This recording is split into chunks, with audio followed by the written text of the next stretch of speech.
Y'all can be seated. And I'll join with Ed, say good morning, welcome to Community Christian. And if you're new here today, my name's Jason, and I'm also one of the pastors on staff at the church. I'm also a licensed mental health counselor. And as you have already heard, we started a series.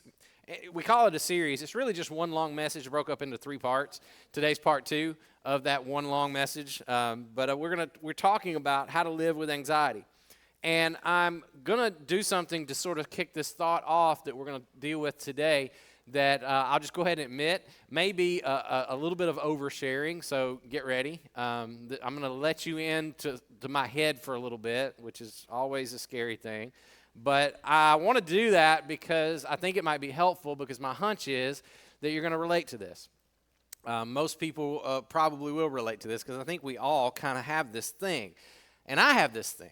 And it often happens to me in the middle of the night. I don't know why, but that's when it tends to show up most often. In the middle of the night, I wake up for whatever reason, and immediately, before I even realize I'm awake, something pops into my head, and it's inside of my brain. And instead of trying to describe it to you and what it is, I'm going to just let you hear it for a little bit, okay? Again, sorry, but this is what goes on inside of my head in the middle of the night if it were an audible voice. This is my best attempt at giving you the flavor of it, okay? So here we go. I wonder what time it is. Is it worth going back to sleep? What if I don't fall back asleep? What if I'm sleepy all day at work today? I have so much to do. I still have not finished that sermon on anxiety yet, and I have no idea what I'm going to say. What day is it? Oh, it's Tuesday. Not going to have time to work on it today. Too much going on in the day. I wonder if that client who's struggling last week is even going to show up and see me today. Oh, great. Now that song I heard on the radio is in my head. I didn't even like that song. Why is that song in my head? I've been laying in this position all night long. If I don't turn over soon, I'm probably going to be sore in my shoulder in the morning. Okay, so if my first appointment is at 10, maybe I can sleep in a little later since I'm losing all this sleep now. No, I can't do that. Then I'm going to be more tired. Crap, there's that stupid song again. Wait, is the trash coming tomorrow or is it Thursday? Because we had a snow day last week and they're off schedule. I better just put it out tonight in case I forget. I hate this song. Anybody relate to that? Good. It's not just me. I feel so much better, right? But there's this stream of consciousness. You ever notice that? It just kind of exists inside of your head, and it's so hard sometimes to turn that thing off. And it can just go on like that for hours sometimes. And I'll confess to you something that I've discovered. When I sat down and decided I was going to write that paragraph out for y'all and let you know what goes on inside of my head, and then I read it back to myself, I was exhausted. I mean, I thought to myself, no wonder you feel so worn down sometimes. No wonder you feel so defeated. If you spend a night like that, man, that's just so exhausting. So as we said before, we started last week talking about anxiety. And what we're doing is we're looking at this from a biblical, Jesus-centered perspective, but we're also not ignoring all of the science and the research that's been done on how to manage anxiety. We're bringing those two together. And what I just illustrated for you in that thought inside of my head, that little stream of consciousness, it really is what anxiety can do to your mind. And we know this. Once anxiety does that into your mind long enough, it starts to take a toll on your body. It's an amazing thing about the human body. What you think about affects how your body responds. And it can actually do damage to your physical health. And then, of course, when it starts doing that, it will bleed over into other parts of your life. And it'll start to affect how you respond at your workplace and your relationships. And it just starts affecting everything. But basically, when it comes down to it, what anxiety does to you is this. See, here's what I know about pretty much all of us. You got a lot going on in your life. I got a lot going on in my life. And because we have so much going on in our lives, we often walk around feeling as if everything in our lives is just pretty much out of control, and I can't quite get my hands around it, and I can't make it work out exactly the way I think it ought to work out. And then anxiety comes along, and here's what anxiety says. Yeah, you got a lot going on. And yeah, you feel like you're out of control of it. And yeah, you think you can't control your own life. Yes, you can. You can control your life. You can. Here's all you have to do. Just start thinking about it. A lot. Take all of that stuff that you are concerned with and you can't get control over, put it in your brain and roll it around. Swirl it around your mind, think about it, preoccupy yourself with it, ruminate on it, lie awake in bed, and you just turn those thoughts over and over and over and over and over again about what you think the future ought to look like and how you can take control over the future, and that'll fix everything. That's what anxiety says. But it's not true. The problem with the way that we tend to do life is it's like playing a game of whack-a-mole. You remember whack-a-mole? That game at the carnival where, they put all those little holes in front of you and then the mole's heads would pop up and your job was to hit it with the hammer, right? And so it'd pop up and you'd hit it with the hammer. And then after you hit that one would pop up again and you'd hit that one. Well, while you were hitting that one, another one would pop up that you didn't even see. And by the time you saw it, it was gone. And then you try to hit that and there's nothing there. And then there's another one that pops up and you try to hit that one. And it goes on and on and on and on. This is what anxious thinking does inside your brain. As soon as you think you've got one problem whipped, you've got your mind around it, you know exactly what to do, I am in control of that thing, well, there's another one and it pops up. And you don't have control over that one. And it just keeps going and going and it feels like it never ends. And then, here's what you tell yourself. You say, I don't like the way this feels. I don't like the way this works. I don't like what anxiety's doing to me. I know what I'll do. I'll just stop. I'll stop worrying. So I'm just going to stop. How's that working? I'll just stop. I'll try really, really hard. I'll grit my teeth and I'll use my willpower and I'll just try really, really hard to stop worrying. And that doesn't work because trying really hard not to worry most often makes you worry more because the fact that you can't stop worrying and then you worry about that. Feeling anxious yet? Someone told me last week when I got done talking, they were like, I think you made me feel more anxious by talking about anxiety. I said, well, good. That was my goal anyway. No, it wasn't. But it just makes you feel anxious when you talk about it because it's a circular kind of thing. It just never ends. It puts you in that state, right? It puts you in that uneasy state. And that's the point. Well, maybe so far I've convinced you that the cycle of thinking that we often use to manage our anxiety is not helping us. So maybe we're ready to get a different solution.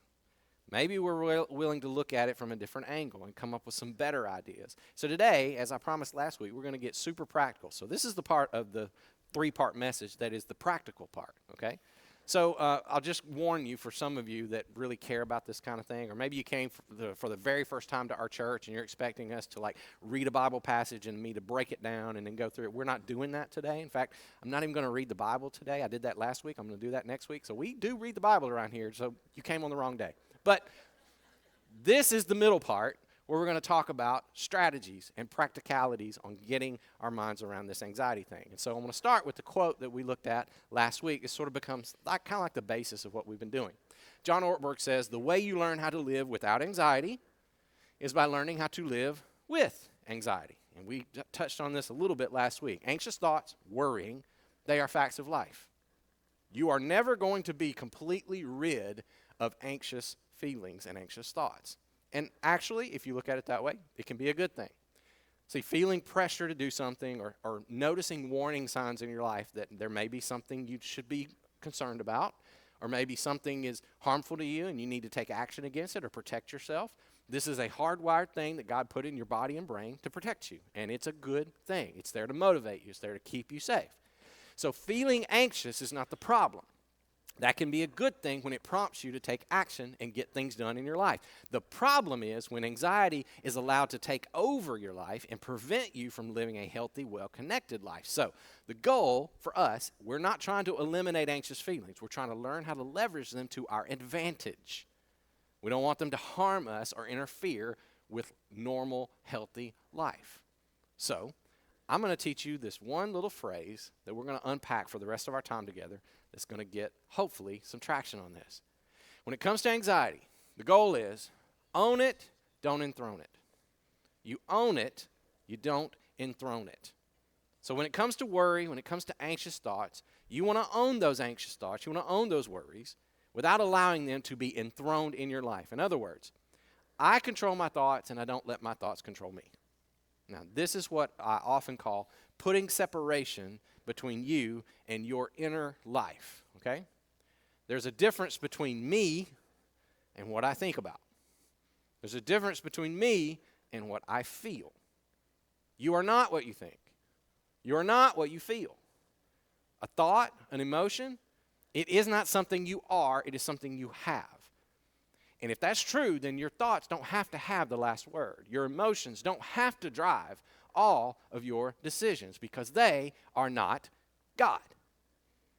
They can help inform you if something needs attention, if something's wrong that needs to be made right, they can be very helpful. But they don't get the final authority on who you are or what you should do. They do not have to sit on the throne of your life and determine everything about who you are and what you do. And see, for us who are Jesus followers, we are Jesus people. At some point in your life, if you're a Jesus person, you decided, Jesus is on the throne of my life. Jesus is in control of who I am and who I'm not and what I do and what I don't do. Jesus is King. Jesus sits on the throne, and so he gets to tell me all of that stuff. He gets to define. If he says I am something, I am that. If he says I am not something, I am not that. Because he is the authority of my life, and he is right. About what? Everything. And whatever he says goes in my life. But see, when I allow anxious thinking, when I allow anxious feelings to sit on the throne, I am often led away from Jesus and what he says is right. And I am led astray into unhealthy patterns of thinking, which then leads to unhealthy patterns of living. So, here's what we're going to do. Before we get to the practical part, we're going to sit with that for a minute. We're going to take a moment and figure out what it looks like and what it feels like to enthrone Jesus in our hearts and minds. And we're going to do that through a time of worship. So I've invited Ed and our band to lead us in that.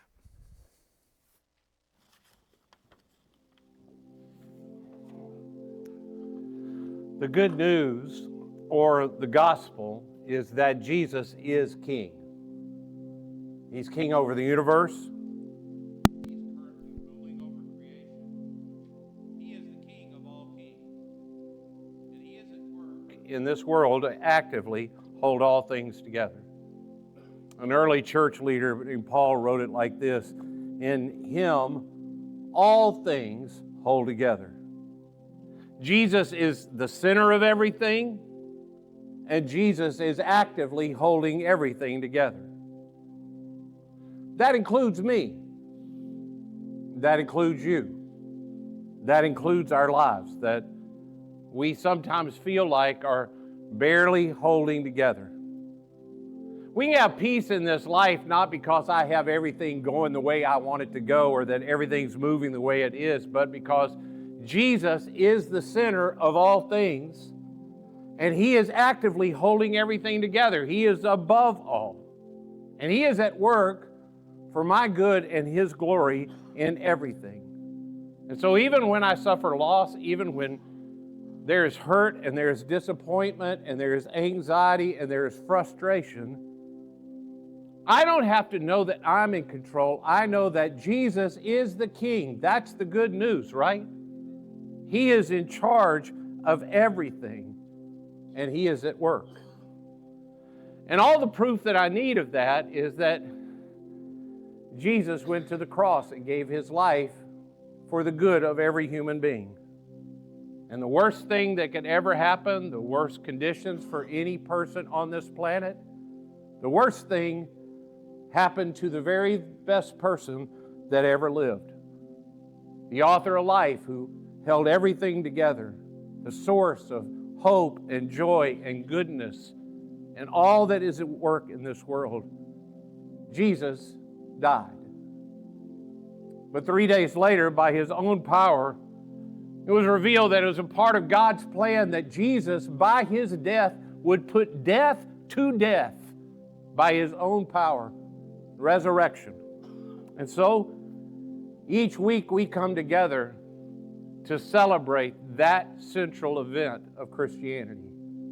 The good news is that Jesus is King over all things, including death. And so we honor his sacrifice by taking the elements that he set aside. When you came in, hopefully you got a little packet that looks like this. If you didn't, they're right outside these side doors. And if you want to participate with us, you can go get them now to participate. If you're not sure about anything I'm talking about, or you're not sure you believe this, you don't have to participate. But Jesus took simple elements like this, juice to represent his blood that was shed for us, and bread to represent his body that was given for us. And he invited us to eat every time we're together to remember the central event. Jesus is king. He's king over everything and actively at work. So if you're not sure about all of that, I invite you, you don't have to participate or fake like you do. You can just maybe spend this time in quiet and ask God to make himself real to you, so that can be the foundation of your life. And then after a moment we take to honor Jesus in this way, our band's going to lead us in singing a song of praises to Jesus for who he is. Let's remember him now. Amen. You can be seated. So, how do we own our anxiety, and how do we not enthrone it?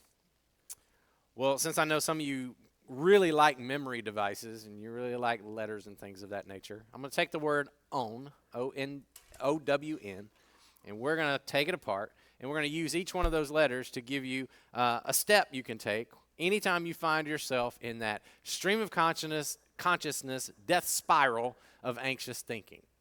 So you start with O. O stands for I observe. Like I mentioned earlier, there's this voice inside everybody's head. It's running nearly all the time. In fact, in his book, The Untethered Soul, Michael Singer says this. He says, all of us have an ongoing mental dialogue going on inside our heads all the time. Have you ever stopped to wonder why it's there? How does it decide what to say and when to say it? Why does it say one thing and not another? How much of what it's saying is actually true or even important? And if you're doubting that you have one of these, and right now you're arguing with me about having that voice, that's the voice, okay? You found it. Congratulations. But here's the good news about all of that. And I've mentioned this before. We as human beings have a unique superpower that no other living creature on earth has. Human beings have the ability to think about our own thoughts. We can analyze what we're thinking about. We can separate ourselves and look at it objectively. We have the ability to think about our thoughts. We don't just run on instinct all the time, every moment. We really can observe. We really can analyze that voice that's running through our minds all the time. And observing means I get to step away from it. I get to step back. I get some distance. I become aware of what it is, and I work to just understand it.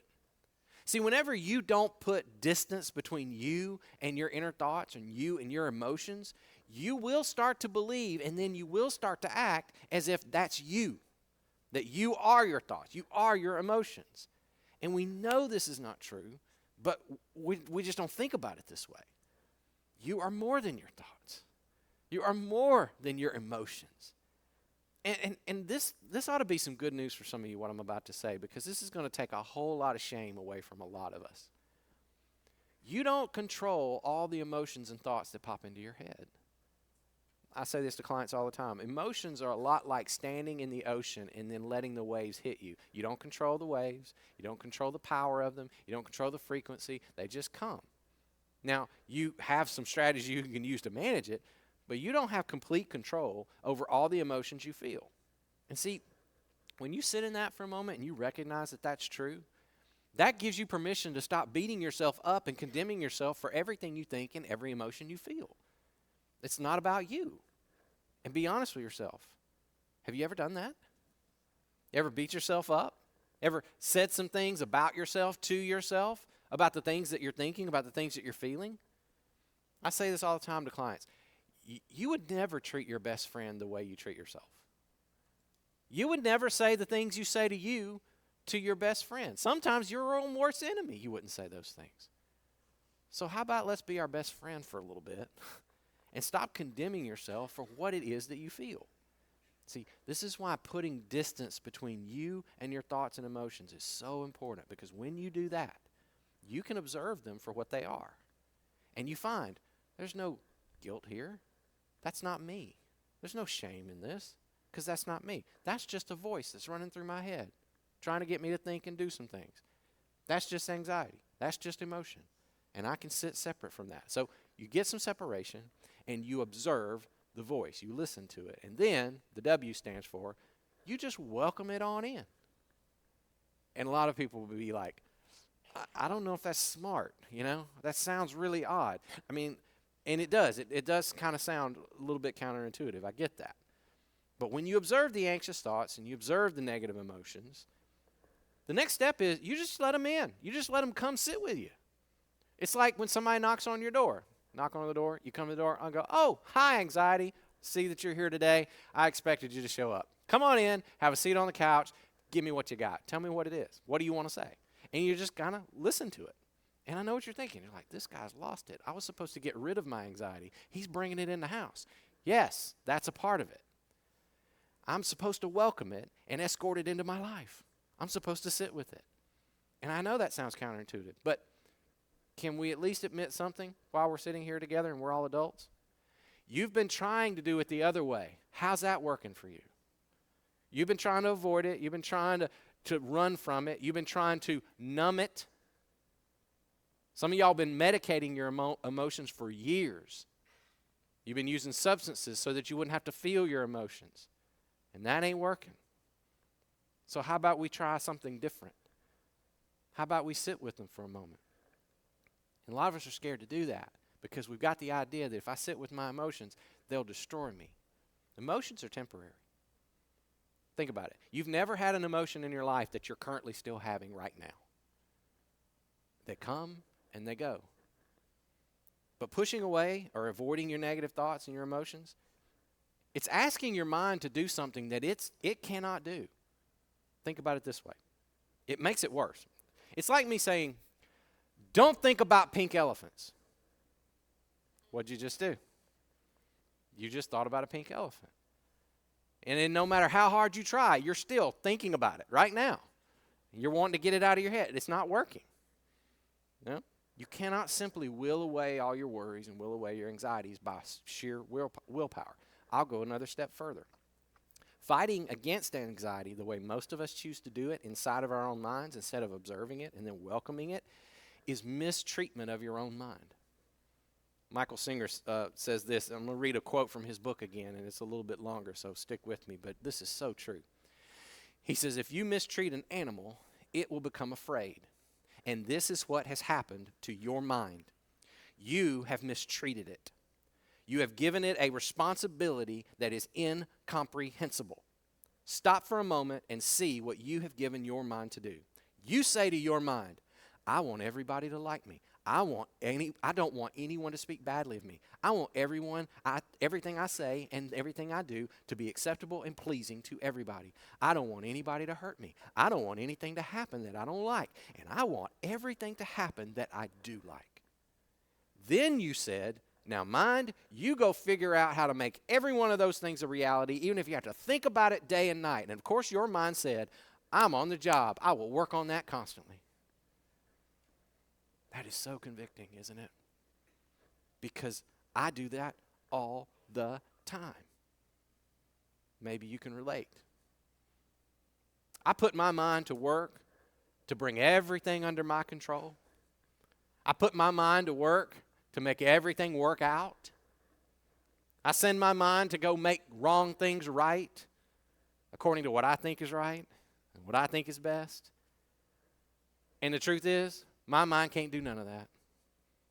It never could. But boy, does it try.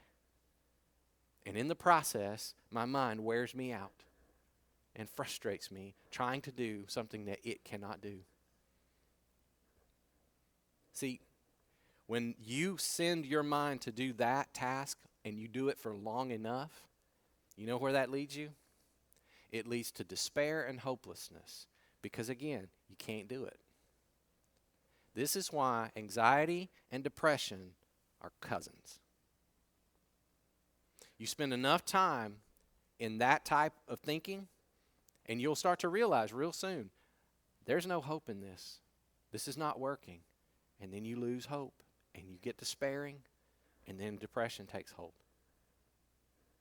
But there is someone who can bring all things under control. There is someone who can make everything work out. There is someone who makes wrong things right. But he ain't me. And he's not up here in my head. He's not my thoughts. He's not my brilliant ideas. See, no wonder you can't find peace. No wonder we don't find. And isn't that what you want? Isn't that what everybody wants? We just want peace. Spoiler alert, that's what we're going to talk about next week, so y'all come on back. It's going to be good. But for now, don't give your mind something that it's impossible for it to do. Don't fight against your negative thoughts and emotions. Welcome them on in. Say, come on in, anxiety. I know you're there. Come on, sit down. Tell me what you got. But before you speak, one thing. You are not me. You don't get to tell me exactly what to do. You're not on the throne of my life, because that seat, that's taken. You don't get to say who I am. You don't get to tell me what I do. You don't get to tell me what I'm not. Someone else gets that role. See, most of us act like anxiety, if we just sit with it, is going to destroy us. Anxiety only has power over you that you give it. If you put anxiety on the throne of your life, oh yeah, it will have power over you. Many of us know that. But if you reserve the throne for Jesus, anxiety gets to say whatever it wants to. It can just talk. And that's fine. You can talk all you want. The king has something to say too. And you will remember that you are in the palm of his loving, gentle hand. And in his hand, you're safe. You're okay. Let anxiety do its best. You're okay. You're safe. So you observe it. You welcome it in. You let it talk. And then finally, you name it. Now, this is going to seem really silly. If you thought welcoming is silly, this is going to be even more silly. But did you know there was a research project at UCLA just recently? And it was fascinating when I first read it. They had two groups of people, and they were measuring inside of their bodies what anxiety and fear felt like and how it affected their lives. So they put them on these monitors, they hooked them up to devices, and they measured things like heart rate, muscle tension, mental and physical stress, all the signs that people get anxious, okay? And they wanted to study and see how high it went. So in order to get them to feel fear, they brought them into this room, both groups separately. And inside of the room was one of the biggest, hairiest tarantula spiders you've ever seen. And it was out on the table, okay? And they measured how everybody responded. And of course, as you can imagine, the subjects experienced enormous amounts of anxiety within their bodies. So then they took them out of the room. And in two separate groups, they went to one group and they said, okay, before we go back in there, here's what we want you to do. We want you all to get together and we want you to name the spider. Like, come up with a story about it. Just make up what it's been through in its life and what its family might look like and give it a name. And then the other group, they didn't say anything. They just said, all right, we're going to do this again. And they brought them back in. Now, you probably know where this is going, don't you? The group who named the spider, when they walked in the second time, experienced lower blood pressure, slower heart rate, slower breathing rates than the other group did. Their fears were actually lessened by giving their fear a name. So what does that tell us? Well, it says that once you've observed your anxious thoughts and you've let it sit at the table, the next important step is you need to give that thing a name. You need to identify exactly what those thoughts and emotions are.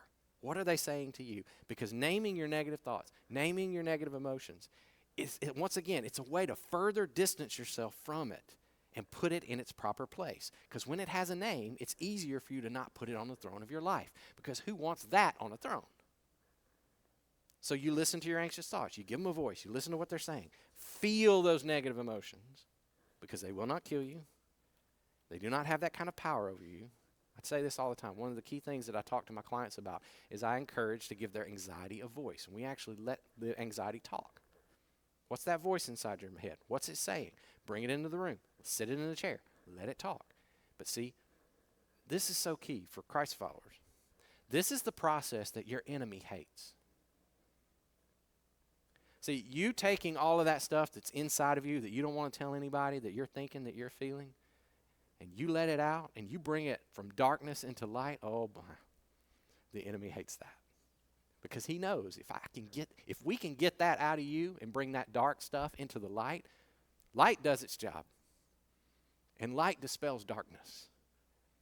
And sometimes when that stuff comes out into the light, the moment you hear it, the moment you say it out loud, the moment you give it its name, you start to realize, well, how powerless it is and how untrue it is.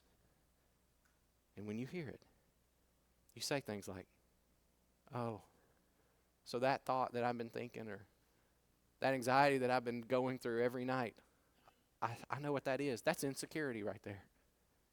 I don't feel safe right now. Or that thing that's plaguing my brain, that's just my inadequacy. Or that thing that I've been worried about, that's the hurt that someone gave me. That's betrayal. That's bitterness. Or that's jealousy. That's just jealousy. That's guilt. I did something and I'm ashamed. See, when you give it a name, it loses its power. And it also reinforces one more time to you, that's not me. Because the king has some things to say about that stuff. There's a tool that I often encourage people to use because I find that a lot of us, we're not comfortable with emotional language. We just don't have the words sometimes to give it a name.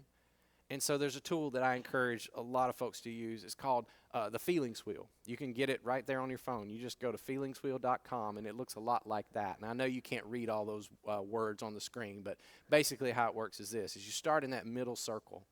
And what you'll find in that middle circle are emotional words that 5-year-olds usually have. Sad, happy, angry.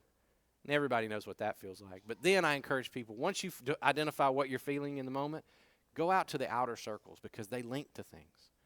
And as you go to the outer circle, you'll start to get more and more specific about what it is that you're feeling, and you'll get a name for that thing.